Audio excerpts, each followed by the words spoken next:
Yeah, man, it's the 24th of September 2024, and today I'm here to talk about this broadcast torture again because it gets so out of control sometimes, and when I don't talk about it enough, they get very extreme. And today it's like I think I made some posts about it like last night and this morning, and basically like when you're sleeping, that's the worst time. It's like they just put broadcasts all in your bed and you're burning and tossing and turning, and they're attacking my genitals and my foot, though my right foot. I really woke up today with injuries, like kind of limping around all day, and it's because broadcast is saturated into like the bones of my feet, of my foot, my right foot, and they attack the same little place all the time. And I'll lay there at night and like roll kind of funny and hit it with a super bright flashlight to try to disrupt the broadcast, and it just hurts, man. It hurts. And when they act violent, it's like, why, man? Every time you have somebody that's weak, a weak person that didn't earn their position and that has insecurities and just can't really add up to the competition in life, and then somehow they obtain some power, and when that happens, they become abusive. They become super abusive, and it's like it's just classic human nature, I guess, because if you're not alpha or sigma or something like that, if you're just a beta loser person and somehow you hap up on the magic spell, then you're going to abuse it and you're going to torture people and become what you've always been terrified of. I guess like a bully, basically. It reminds me of like so many things, like for example, like Star Wars. When they're like, I remember at one point somebody was like, "Don't you see this republic that you're fighting for has become the very thing that you're supposed to be fighting against?" And it's like, or like the Democrat Party. Okay, how like back in the day, in like I guess the 60s, 70s, 80s, throughout like history, throughout the last several decades, liberal was like somebody that was pro rights, pro freedom of speech, like anti-establishment. And what they did was they started to over time hijack that, just the title. They hijacked the title and then started to become everything that originally they were against. So if you called yourself a liberal in like the 70s or the 80s or something like that, like a hippie almost, or like, somebody that was like all about being free and careless almost, or something like that, where you didn't want this big government all in your mix. And then over time, they hijacked the name. And now the name stands for everything that originally a liberal was against. And this election is so important because of stuff like that. Whether you're Republican or Democrat, you really have to look at things from a different perspective and keep an open mind these days, because you take a name, okay, and somebody might stand behind that name and say, "I'm a Democrat, I'm a Republican," and they might say that for decades and decades and decades. But when you take the time to really look into it and you find out that what everything that you stand for is no longer what that name represents, what that Democrat Republican name represents. It could be something totally different. And nowadays, when they say liberal, it's almost like socialist, communist type. They want control of everything. They know what's best, and it's more like. And I'll probably get this video probably get banned just for mentioning all of this. I can have my own opinion. I can have my own opinion, And it would be funny if they called it like misinformation or something like that, when I'm just telling you to be careful what you're doing, because you don't you can't go off of what something has traditionally stood for. You really can't, and traditionally things change.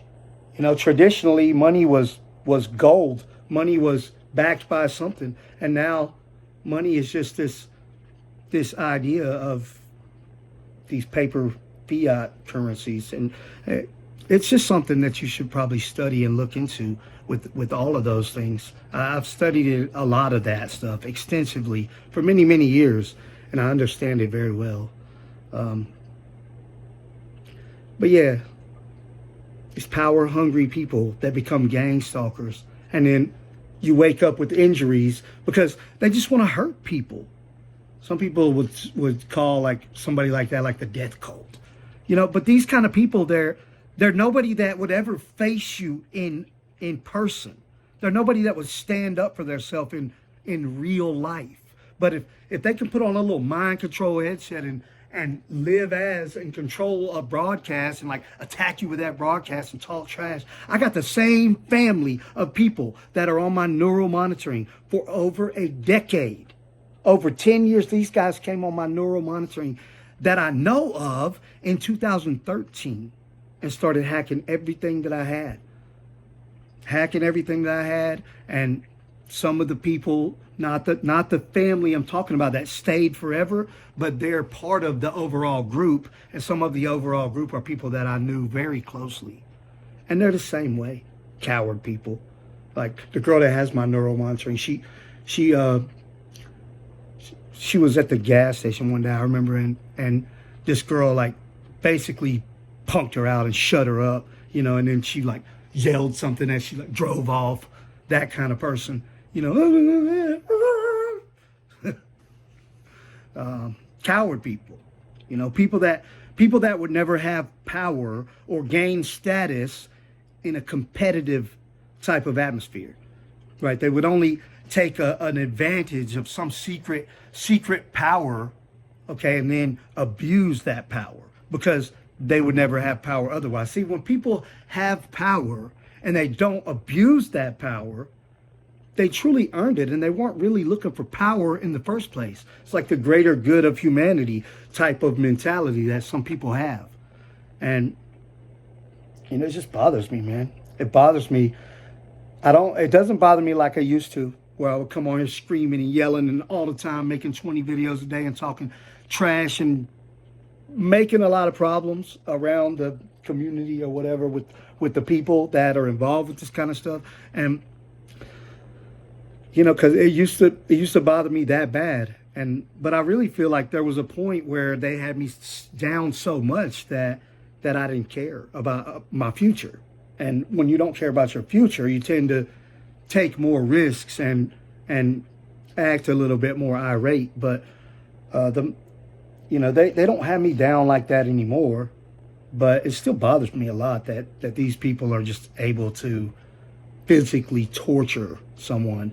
And even if they're not physically torturing you, which by the way is usually something that they do before you'll ever hear them talking with like artificial telepathy, where you hear them out loud. They can make it sound like it's coming from 10 feet over there, or they can make it sound like it's right inside your ear. And they make it sound like it's coming out of the fan blades in the ceiling. They'll have you looking around in the walls, looking for the speaker. Where's the hidden speaker? We've all done it. It's not something I've done in nearly a decade, but we've all done that kind of thing. But typically, before they ever or do the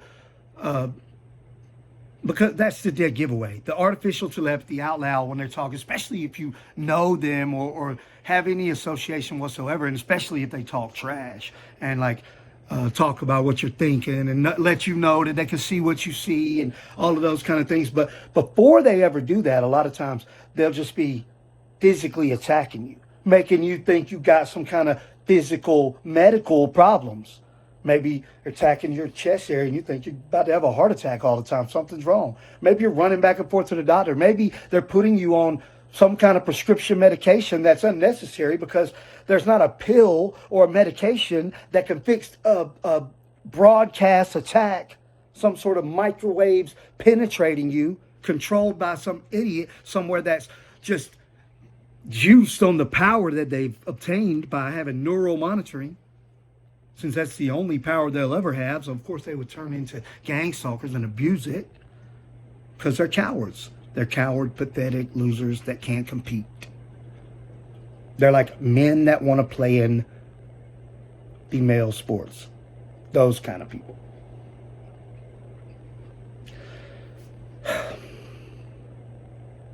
You know, it's whatever. I'm sure my video's banned. I'm going to post it over on X too. I'm just really, if you want to say whatever you want to say without having it be picked through and scrutinized by these crooked organizations, then you should probably check out X, really, because and I really appreciate that Elon did that. He bought Twitter and turned it into X, and he's really like a pioneer for freedom of speech, and it's like one of the last places you can really hang on to. I can't tell you the countless times that I've had, you know, strikes or violations or whatever when I didn't do anything wrong. Nothing, not even a little bit, not even close. And you know, and then what are you going to fight the machine? You're going to fight the mega cap. So anyway, though, these people, man, these gang stalkers, once they start with the artificial telepathy, I swear, man, they seem, this group that I have, they are just totally obsessed. And I know their ratings are way down, okay, because they're putting out a show about your life. And if you're not running around escaping the Illuminati and thinking all kinds of bizarre stuff and digging holes in your walls and trying to peel the microchips out of your flesh, if you're not doing all that crazy stuff anymore, then they start to lose clients as far as viewers, people that are willing to give them something to watch their live streams, their unconsensual stream of EMF broadcasts consisting of your life and them targeting you. That's what gang stalking really is. The street theater is a byproduct, a secondary side thing that's not the full thing. It's probably a 10% of the thing, where you go out in public and they put you on public, where anybody that's in the vicinity can say, oh, we got one over here, let's go become involved. Strangers you never met. Yeah, they can check neural monitoring and see that and become involved. Okay, but 90% of the time, at least, you're probably sitting at home or sitting somewhere where that's not feasible.